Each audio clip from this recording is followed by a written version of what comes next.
Hey guys, Jeremy Jacobowitz here. This is going to be a diet fitness vlog update, and it's a pretty good one. So it's my birthday today, actually. I guess birthday, whatever weekend, whatever ends up posting this video. So when I started this whole thing about 9 weeks ago, I didn't have anything like super set in my head in terms of like number of goals, but kind of somewhere in the back of my head, I was like, all right, well, for my birthday, I could get to be like under 200. That would be good. And I hit it. I didn't think I would because last week I was like 202 and I'm dropping about 1 pound a week. So wasn't sure. But yeah, I reached it. So under 200, everything else still feeling good. Workout's good, food good. No real complaints. But what's been fun is just sort of like hearing the feedback from you guys and how you're doing. I sort of asked last week to give me more of it. And a lot of what you guys are saying to me is, you struggle sort of like you start this diet, you're feeling good, and then like you fall off the wagon for whatever reason, you can't get back on. Which is definitely a struggle, and it's definitely something like I go through. Like I'll have a bad day and it's like, fuck. But I just like super self-motivate the next day and get back on it. But I know that's really, really difficult. So today I'm gonna go meet up with Michael. We're gonna go meet up with him at Sunday in Brooklyn, which has like the best pancakes in New York City. Lots and lots of other deliciousness, overindulgent stuff. So excellent job picking that for our cheat meal. I'm gonna ask him that, just any tips he has for just like trying to stay on it when it's frustrating, because it can definitely be frustrating, and the biggest thing is to just keep on it. I think another thing too that I want to talk to him about is sort of like, a lot of you guys have been asking me about when's it gonna be over? And honestly, like, it's just not something I'm thinking about. Like, I feel good, there's no like end date in mind. I'm like, okay, well, once I reach this goal, or it's been 3 months or whatever, just done, screw it, go back to normal. I think what's been the best about this is it just feels like normal, and still, I don't feel like I'm missing out on too much, like things here and there, and things like I'm being extra restrictive, but I feel good at the workouts, I feel good at the food, so there's no reason to end it anytime soon. So with that, I'm gonna shower, I'm gonna change, and let's go meet up with Michael.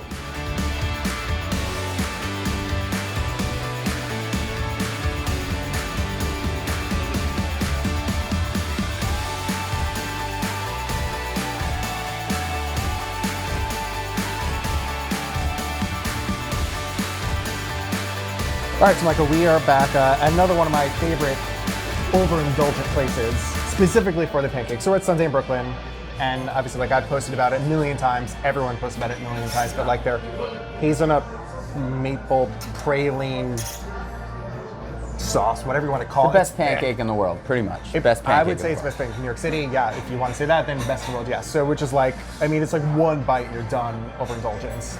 And then a breakfast sandwich with like a goujillon aioli and a new toast that, I forget what's on it, but we'll dig in and see what's on it too. You know, I gotta say that, like, for a Friday breakfast, it doesn't get more cheat mealy than this. No. I mean, this is about as cheat mealy as you get. And you, my friend, you deserve it. Thank you, yes. I mean, I was speaking about this before, like, I didn't set real goals, like outwardly goals, but I think inner goals I had sort of like, okay, by my birthday, which were 9 weeks into this, I'm like, I want to be below 200. When's your birthday? Tomorrow. We're seeing the video, it's whenever this video goes up. It's this week is my birthday. This week. And like, so when I hit it, I was like, oh wow. Because the drop off in the last couple of weeks has been getting there, but so it's like 1 pound a week, which I think is great. Like, that's really the goal. So when I saw last week that I was at like 202 and struggling to get under, I'm like, all right, I don't know if I could do it, but also like set that the goal and to pass. So where did you start? You started at 215? It was around 214, yeah. So roughly 15 pounds in 8 weeks, 8.5 weeks. That's pretty good, man. You know, I say consistency is key, because as you know, like when we first started, your weight was sort of fluctuating a little bit. You'd be down 2 pounds and back up 3 pounds. And I still sort of see that though. But that, I mean, that's normal. That's all based on water weight. It's based on what you ate right before you went to bed. Like, all those things play into the whole fucking number. A question I've been getting a lot from people just messaging me is like, they'll start the diet and then they'll like fall off the horse for whatever reason, and they feel like they just can't get on it. What are just some general tips to like staying on it? You know, I think the diet world is it's challenged because you're expecting people to go from living this loose, sort of somewhat chaotic lifestyle with food into this super rigid, like non-flexible space, and I don't believe in that. Yeah. So I always believe that goals are very, very important and goals are key. By the way, it does not work if you don't actually want it. Like, talking is talking, walking is walking, and so I always say, like, before we did this, I was like, dude, are you actually gonna do this? Are you actually committed to it? Because I don't wanna waste my time and I don't wanna waste your time. Yeah. This is a real commitment game. That said, there are opportunities, and if you stick to your nutrition and you stick to your fitness plan, this is totally allowed and possible. Right. Not all the time. Once a week, you want to go and splurge and have a good time. And if you're really chopping into it and getting like seeing great results, you can have a full day of cheat mealing. Right. I take full days of cheat mealing. On a Saturday or a Sunday, I don't care about anything that comes my way, anything that I want to eat, I do. And that allows me to stay on the beam. I am a bit of a maniac when it comes to it. Like, this is my life. I really, really, really enjoy how eating healthy food and doing really sort of vigorous things with my body makes me feel long term. So for me, it's not even a challenge. I just know that I like this better. Yeah. But for people that are trying to get involved, I would say it's a daily reprieve. You start in the morning, you make a commitment to yourself that you're going to do it, and you schedule out your cheat meal. You schedule it out so you work your ass off, you stick to your nutrition, and then boom, you've got a day, or you've got a meal, a beautiful, delicious, incredible meal like this that you can look forward to. And then once you're on a rhythm and in routine, you know, like, you're always going to be able to bounce back. Yeah. So, you know, super rigidity is important, but a little bit of flexibility, I believe, is necessary. And, you know, look, man, it all depends on whether you want it or not, and how bad you actually want it. I mean, I think part of it too is finding the right diet for you and the right fitness routine. I think if you're doing something that you just can't do at all, it's gonna be very easy to fall off.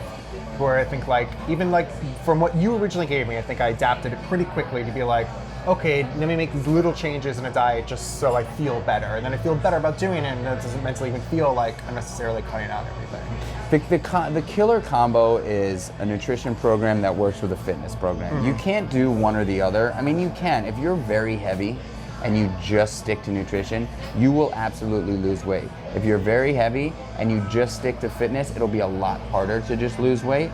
The combo together is key and the most important piece. Yeah. And that's why I love training, because I know that if I've got a meal that I've got to go out, and I mean, just like you, like, I'm in the food business, I get invited to events constantly. You go to these events, you know, the food there is not on my diet plan. No, and it's placed right in front of you. And I also would say that instead of calling it a diet, it is a lifestyle. Give yourself room for awesome food. Make sure you move your body for at least a half an hour a day in somewhat of an exhausting way. Because at the end of the day, what we put into our bodies and what we do with our bodies define us as human beings. That's what I believe. I mean, I think too, like, a lot of the other messages, like, oh, how long are you gonna do it for? I'm like, I don't know, I feel pretty good. Like, there's no end date in my brain of like, now it's cut off. I'm like, I feel better and better and better. Why be like, okay, in this state, screw it all? I think it's sort of silly because going back to what we said, like, if you think of it a diet, then diet has an end date.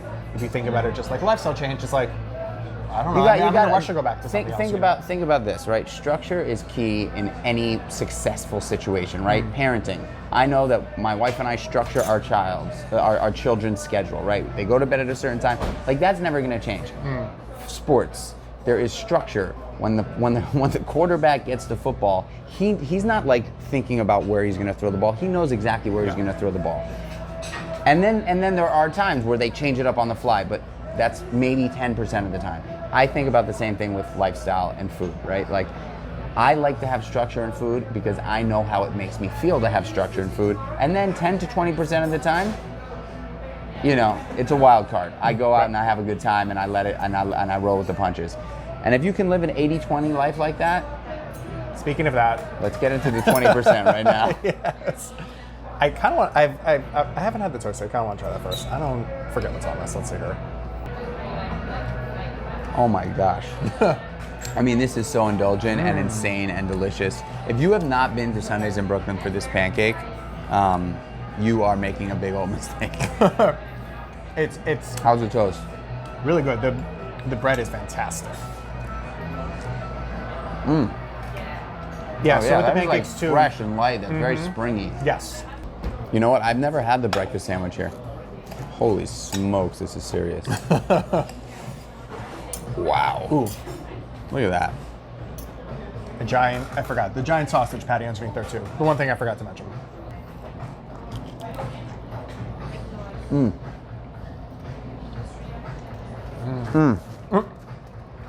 Well, we're making a mess. That's so good. We're gonna keep eating. If you have more suggestions, crushed it this week, where we should go next, comment below, let us know. Tell me on stories, DM Michael. Yeah, and also, feel free to DM me some questions about sticking to the plan, what plan Jeremy's on, how you can hop on, and also live this life of eating indulgent food and enjoying life, but also having an overwhelmingly healthy lifestyle that will change the way you feel about yourself and will impress your friends. I agree both those things.